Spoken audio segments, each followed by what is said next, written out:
नमस्कार हौशी ग्राहकांनो, सम्राट्स ऑफ लॉनमध्ये आपले सहर्ष स्वागत.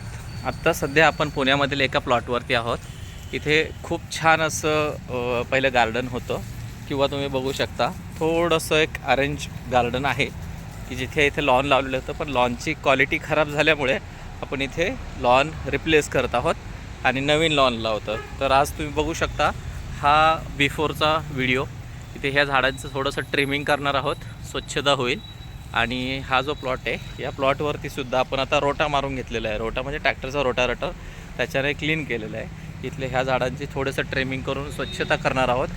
त्याचबरोबर ही सगळी झाडं जी आहेत ही त्याच्यातली ही माती, यातलं हे लॉन, हे सगळं क्लीन करून स्वच्छ करून कसं दिसेल हे तुम्हाला आम्ही उद्या दाखवतो आहे. उद्या पुढच्या व्हिडिओमध्ये दाखवूया की हा जो प्लॉट आहे हा किती सुंदर डिझाईन होणार आहे. याच्यामध्ये छोटी झाडं आहेत, काही झाडांची हाईट खालीवर आहे, ती आपण मेंटेन करतो आहे, काही कट करतो आहे आणि एकदम एव्हरग्रीन करायचा विचार करतो आहे की खाली लॉन असेल, साईडच्या ज्या फरशा, थोडंसं माती हे रिस्टोर करतो आहे. त्यासाठी कंपोस्ट खत हे सुद्धा वापरणार आहोत.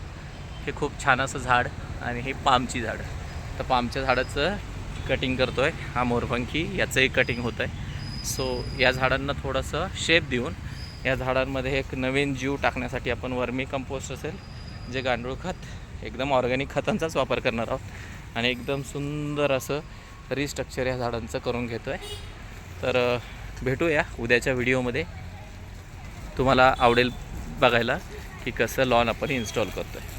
उद्याच्या व्हिडिओमध्ये पूर्ण लॉन इन्स्टॉलेशनचा व्हिडिओ मी तुम्हाला टाकणार आहोत. आज याला पाण्याने भिजवून का घेतो आहे, ही माती थोडी मऊ होईल आणि मोकळी झालेली माती जी आहे त्याच्यामध्ये उद्या आपल्याला लेवल करायची आहे. खालीवर झालेली लेवल्स एकसारखी करून घ्यायची आहे आणि त्याच्यामध्ये खतांचं जे फर्टिलायझर आहे त्यामध्ये टाकून या मातीमध्ये पुन्हा जीव आणायचा आहे. यासाठी हा व्हिडिओ मी बनवतो आहे. तर उद्याच्या व्हिडिओमध्ये यालाच मी जोडून पुढे कंटिन्यू करेल किंवा मग नवीन व्हिडिओ पार्ट 2 टाकेल. याच्यामध्ये लॉनचं रिस्टोरेशन कसं झालेलं आहे आमचं ते तुम्ही बघू शकता.